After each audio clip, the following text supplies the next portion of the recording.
Leah and David and my other hosts, sponsors. It's really this is a great event, and I haven't been to an event like this, so it's hopefully I will do it in your kindness justice. Now I'm going to speak tonight about the illusion of free will, and I found, to my surprise, this is actually a very sensitive subject.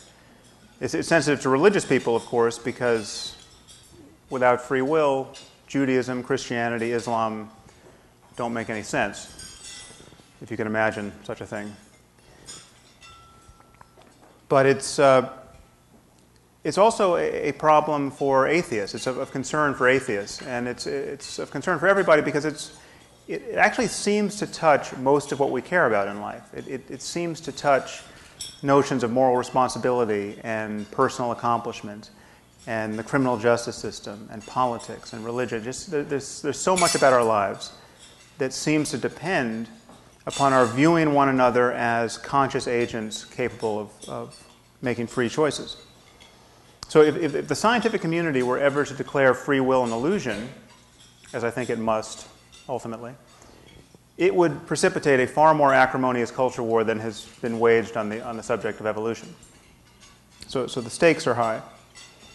Now, I should also say, just as a warning and point of concern, some percentage of people, I'm only now discovering this by email mostly, some percentage of people find what I'm about to say actually psychologically destabilizing. I mean, it provokes enough anxiety in them that they don't want to hear another word. Now, if you begin to feel like you're one of those people, if what I'm saying starts to feel like it's bad for you, or otherwise not compatible with mental health, by all means, go to the bar. I'll meet you at the bar later, and I will refund your ticket price. Though I'm sorry to say the salad you are eating costs $400. But seriously, I'm not trying to give anyone a nervous breakdown, so I will not take it personally if you tune me out. So I hope to do two things in this talk. I hope to convince you that free will is an illusion and that there's no way of thinking about it coherently in terms of what we now understand about the nature of reality. And I hope to persuade you that this truth matters. It actually changes something about the way we view the world, and it changes our sense, or should change our sense, of what it would mean to create a just society. Now, the popular conception of free will rests on two assumptions.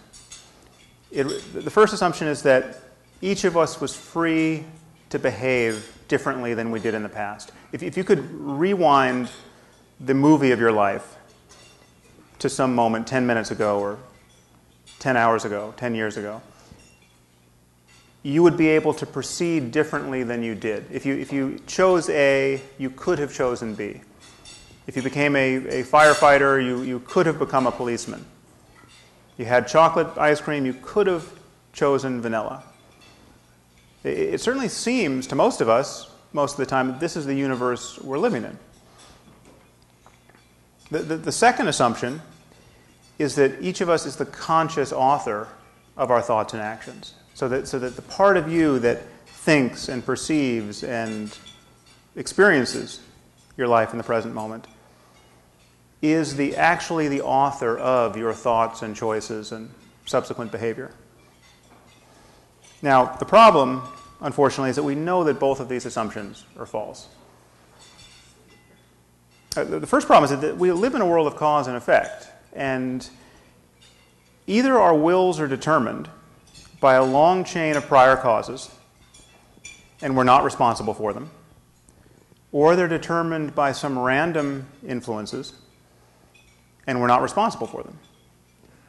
And no matter how you turn this dial between the iron law of determinism and randomness, this notion of free will doesn't make any more sense. There's no way of combining chance and determinism that makes sense of free will. And consciousness clearly is not in the driver's seat. For instance, there's now a tradition of doing experiments where you give people a very simple choice, just to push one button, the left button or the right button. And they can push whichever they want, whenever they want. And the only other task you give them is to watch a special clock where they can discriminate time in a very fine-grained way. And they just have to notice what time it was when they finally consciously made up their mind. What you find, and what the first person who did this, Benjamin Libet, did, a physiologist who had people hooked up to EEG while doing this, but it's since been replicated with functional magnetic resonance imaging and even direct recordings from the cortices of surgical patients, you find that the time at which a person consciously thinks they have consciously decided to push the left button versus the right, comes some seconds often, at minimum half a second, sometimes up to 5 seconds or 7 seconds after the brain has already decided. You can tell what the person is going to do before they know what they're going to do by looking at the brain data. Now, obviously, this gap is fundamentally hostile to the notion of free will, because this means that someone could tell what you're going to do at a point in time where you think you're still making up your mind. And people have been wrestling with these data for years, trying to collapse this interval, and some imagine that they have. I'm not persuaded by any of those results, but the truth is, even if you collapsed it totally, and the moment your brain decides was in fact the moment that you were consciously aware of deciding, there still wouldn't be room for free will. You still wouldn't know why it is you picked left over right, and you wouldn't have created the conditions of your picking. You wouldn't have tuned your brain to that precise state that led to that behavior.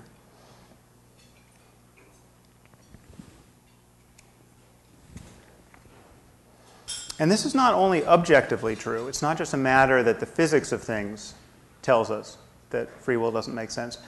I'm going to argue to you that it's subjectively true too, that there is actually no evidence of free will in our experience, which many people find quite counterintuitive.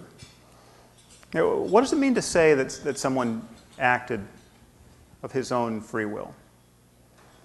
Well, if it means anything, it must mean that he could have done otherwise.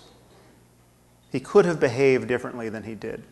And not based on some random influences over which he had no control, but because he, as the conscious subject, was in fact the author of his actions. But the problem is no one has ever found a way of describing how physical processes could occur that would make sense of this claim. So you consider your generic murderer. They're all generic after a while, but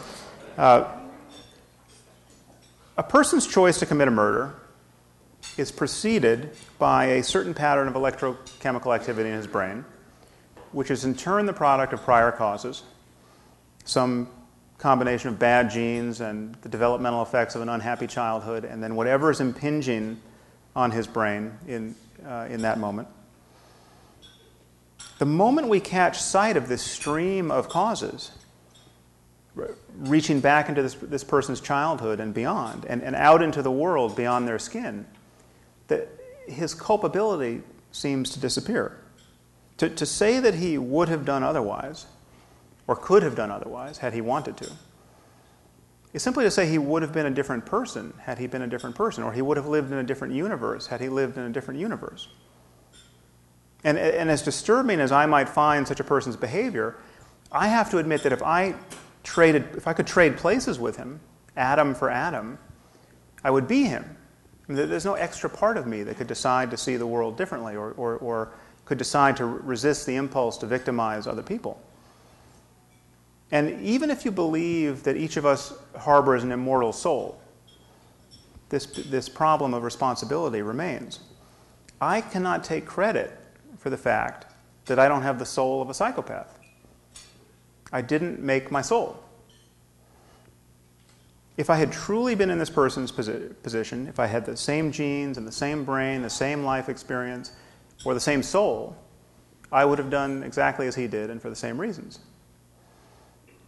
So the role of luck in our lives appears decisive. But the moral significance of luck, valuing it and making it morally salient, this poses a problem to us. It seems to undermine our notion of right and wrong and good and evil.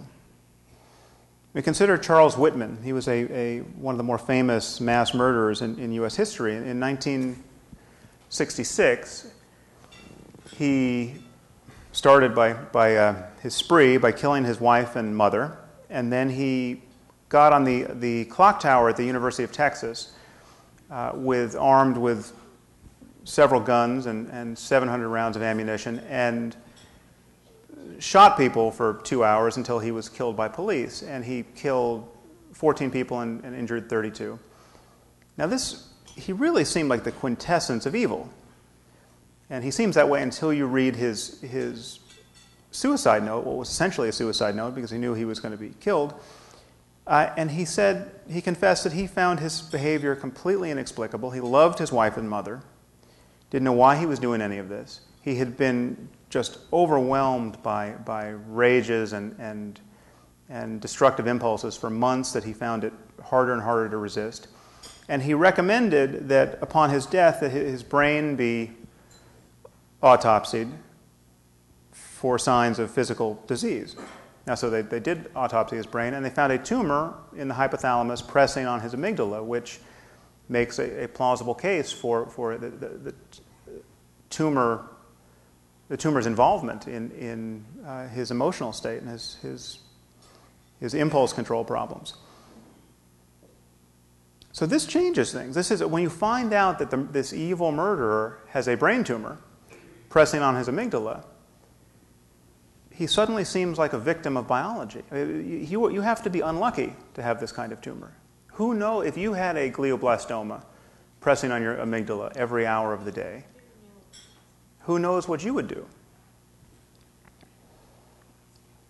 So I'm arguing that a brain tumor is just a special case of physical events giving rise to thoughts and actions.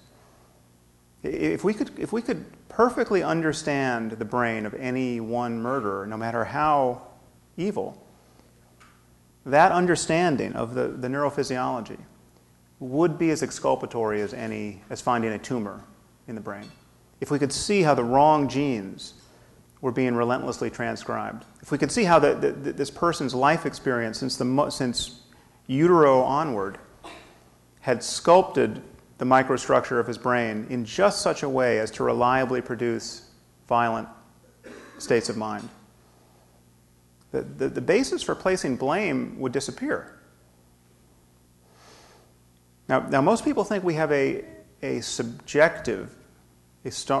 subjective experience of free will, and the problem is just that we can't map it on to physical reality. This, I think, is an illusion. I think we actually do not feel as free as we think we do. This relies on us not paying very close attention to what it's like to be us. If you pay attention, you can see that you no more author the next thing you think than the next thing I say. Thoughts simply appear in consciousness. What are you going to think next? What am I going to say next? I could suddenly start talking about why we don't eat owls. Why don't we eat owls? They seem perfectly good. Okay. Now, where did that come from? Okay. It came out of nowhere as far as you're concerned, but the same thing is happening in your own mind at this moment. I mean, you've all made an effort to be here tonight, presumably because you wanted to hear what I had to say about free will. And now you're trying to listen to me, but you also have a voice in your head that says things.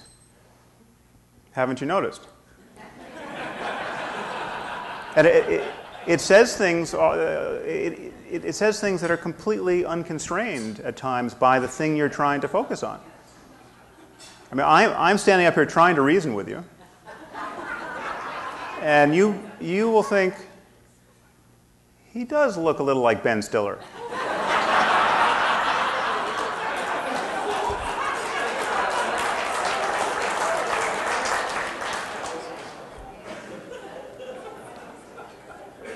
Thoughts just emerge in consciousness. We are not authoring them. That would require that we think them before we think them. If you can't control your next thought, and you don't know what it's going to be until it arises, where's your freedom of will? Now, some people try to save free will by saying, well, you're more than that. You're more than just your conscious mind. You are the totality of events occurring in your body. So it doesn't matter that you're not conscious of much of your mental processing. It's the unconscious neurophysiology of your brain is just as much you as your conscious experience is. The problem, however, is that this really is a bait and switch. You can't honestly take credit for your unconscious mental life. You're making millions of decisions right now with organs other than your brain, which you're not conscious of. But you don't feel responsible for these decisions. I mean, are you making red blood cells at this moment? Now, your body is, hopefully. But if it were to stop doing this, you would be the victim of that change. You wouldn't be its author. The truth is, we feel or presume an authorship over our actions, over and thoughts, over a certain channel of information in our conscious minds that is illusory.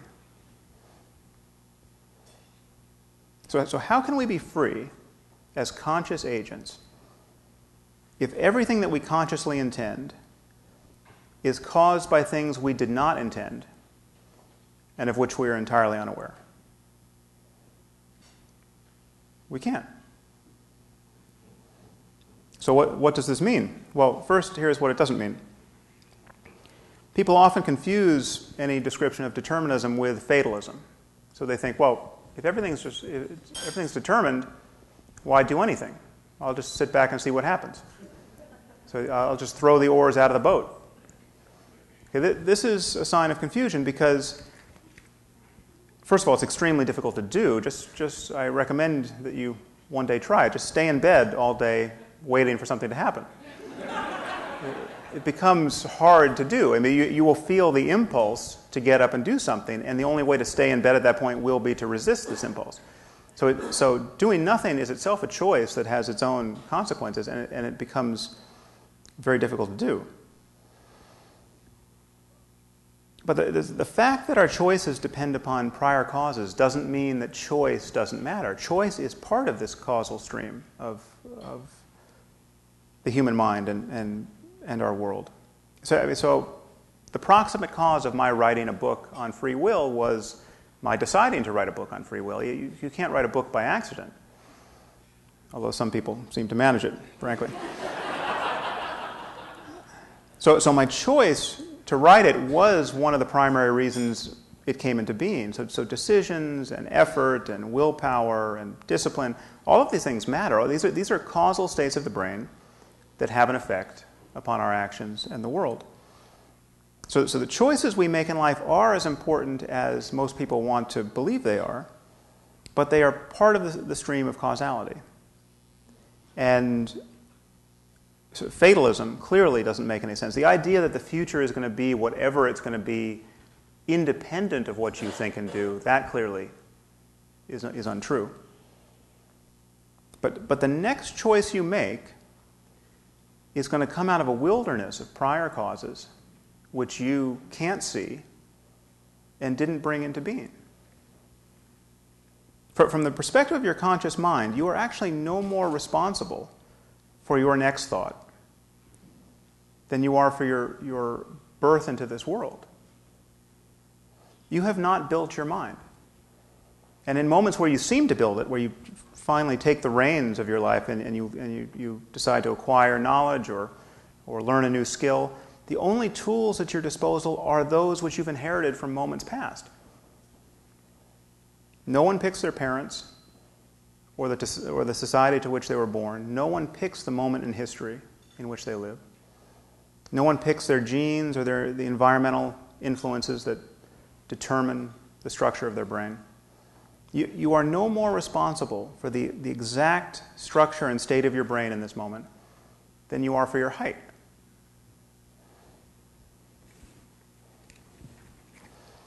So, okay, let's return to this question of moral responsibility, because it's obviously what we all worry about.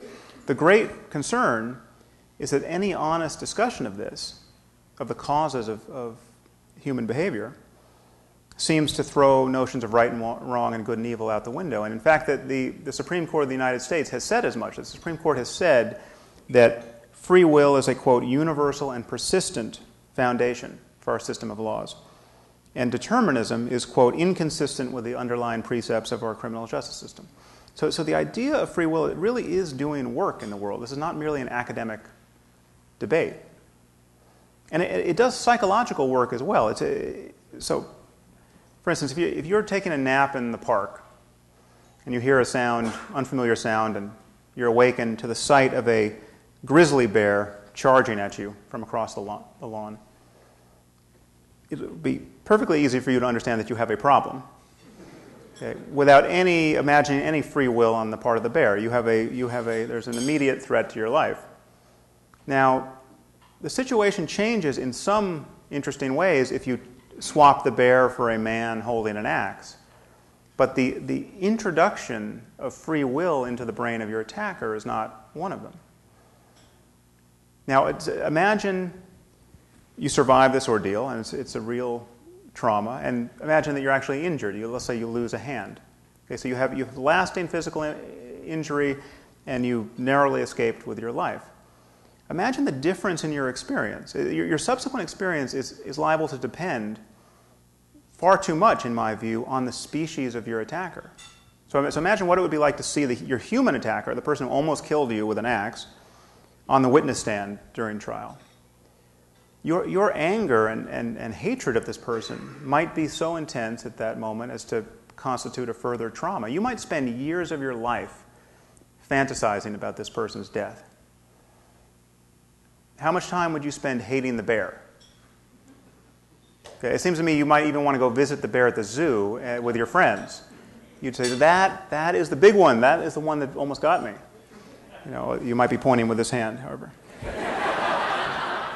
But it would be fun. You would just, it's a completely different perception. Which state of mind would you rather have?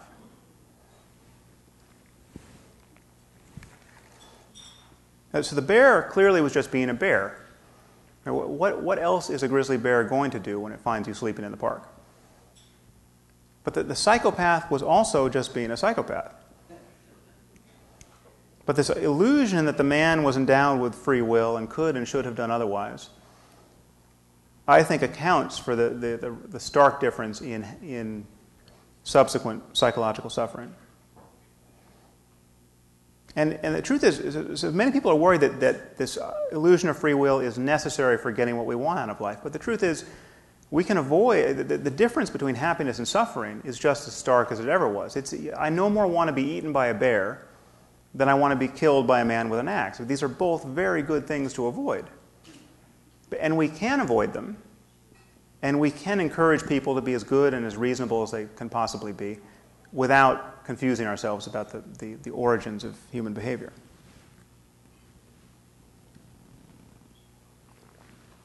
I mean, just think, well, what is it that we most condemn in other people morally and legally?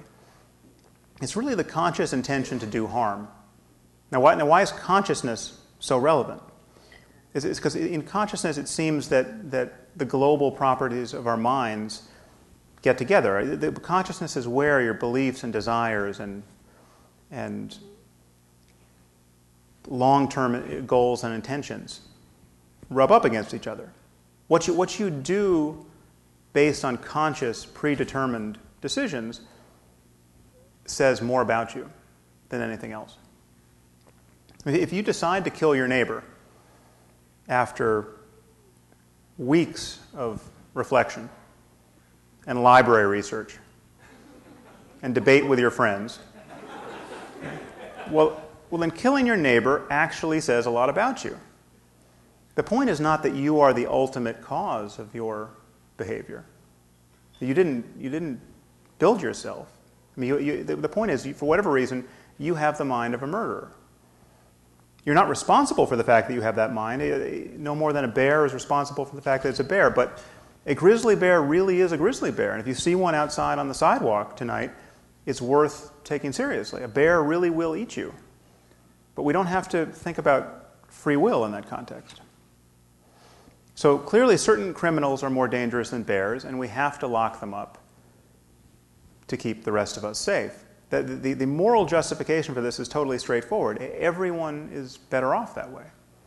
But what doesn't make sense is retribution.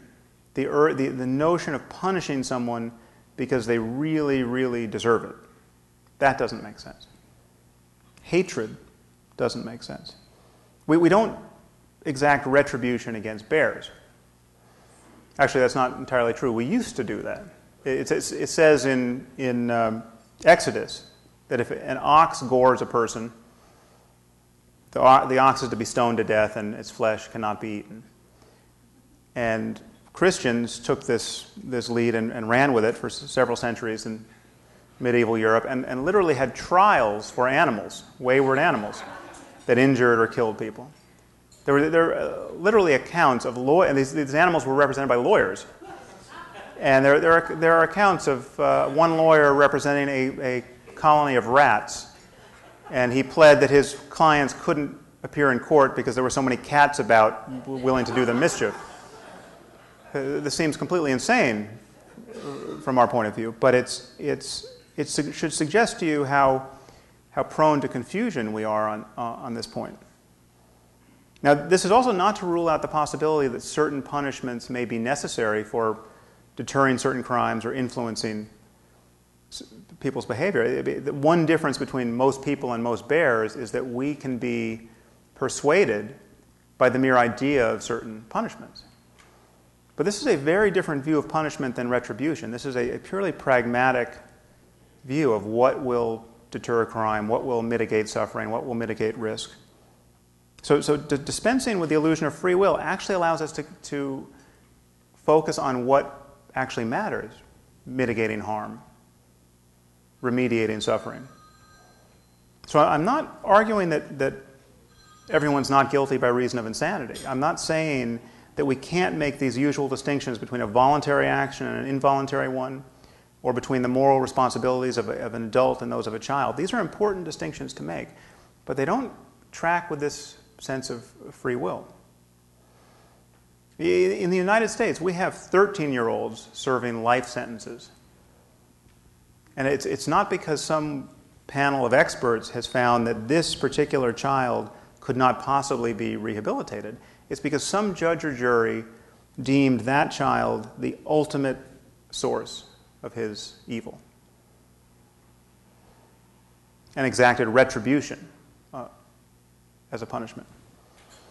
So it seems to me that certain moral intuitions begin to relax once you take this picture of scientific causality on board. When you have to admit that even the most terrifying people are at some basic level unlucky to be who they are. The logic of hating them as opposed to fearing them and restraining them begins to break down. And once again, this is true even if you believe that every human being harbors a soul. To be born with the soul of a psychopath is to be unlucky. So one consequence of this view, or so I suggest, is that it reduces hatred. Actually, in my view, completely undercuts the logic of hatred. It also increases empathy and compassion. Take an example, which I should probably get a new example, but the example of the worst person who's ever lived, in my mind, at the moment, is Uday Hussein. He's not objectively the worst, but he's about as odious a person as I can think of. He was one of Saddam's eldest sons. He used to, when he would see a wedding in progress in Baghdad, he would descend with his thugs and rape the bride, just for the fun of it. Sometimes he would torture and kill the bride. He did this more than once. Whatever you think about the ethics of the war in Iraq, it seems to me pretty obvious that given that we couldn't capture him and stop him from doing these things, it was good that we killed him. mean, unless you are a total pacifist, it seems to me that you have to admit this is what guns are for. to shoot people like Uday Hussein. But simply walk back the timeline of his life. Imagine him as a 4-year-old boy. He could have been a creepy little boy, no doubt. It's quite possible there are child psychopaths, but he was also a very unlucky one. I mean, he had Saddam Hussein as a father. How unlucky can you get? He was the 4-year-old boy who was going to become the psychopath Uday Hussein, through no fault of his own. Now, and if we could have intervened at any point there, at 4, at 5, at 6, at 7, that would have been the right thing to do, and compassion would have been the right motive. When would compassion stop being the right motive? Would it be wrong to feel compassion for the 18-year-old Uday Hussein? I don't think so. He's just as unlucky as the 4-year-old. So ironically, if you want to be like Jesus and love your enemies, or at least not hate them, this is a doorway into compassion for even the worst people who have ever lived. Taking a wider picture of scientific causality into view. Now, one caveat is that this is not to say that this would be an easy view to adopt if you or someone you love was the victim of a violent crime. I'm not saying that in the heat of the moment you should be able to view the world this way, but in our more dispassionate moments, when it comes time to make public policy or to think about ethical norms, I think this is the view we need to take. So to conclude, I just want to bring this back to direct experience. It's generally argued that free will presents a real mystery to us, that we know we have it, it's subjectively an incontrovertible thing, and yet we can't map it onto physical reality. As I've said, I think this is a sign of confusion. It's not so much that there's an illusion of free will, it's that the illusion is an illusion. There is no illusion of free will. We're simply not paying attention to the moment-to-moment character of our conscious life. So it's not just that it makes no sense objectively in terms of physics, it makes no sense subjectively either. Thoughts simply arise in the mind. What else could they do?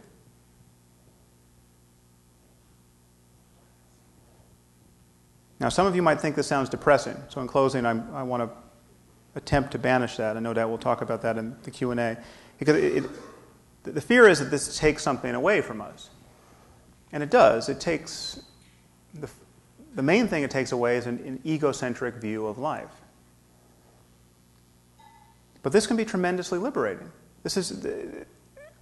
We are not truly separate. We're not truly separate from one another, from our culture, from the world at large, from our personal history, from the deep past. We're linked to everything on this view. We are part of a system. And therefore, what we do actually matters. It matters more, given the mutually interpenetrating influences here. Our actions in the world and the actions of others matter even more than they would if we were atomized selves truly authoring our own minds. So, what I'm saying is that you can't take credit for your talents, but it matters if you use them, or it matters that you use them. You can't truly be blamed for your flaws, but it matters that you correct them. Emotions like pride and shame don't make a lot of sense on this view, but they weren't much fun anyway. These are isolating emotions. What does make sense is love and compassion. Caring about the difference between suffering and happiness makes sense. Wanting those you love and everyone generally to flourish makes sense. And of course, none of what I've said makes social and political freedom any less valuable. The ability to do what you want and not otherwise is still valuable. Having a gun to your head is still a problem wherever intentions come from. But the idea that we as conscious beings are deeply responsible for the characters of our minds simply can't be mapped onto reality. And if we want to be guided by reality, rather than by the fantasy lives of our ancestors, I think we have to revise our view. Thank you very much.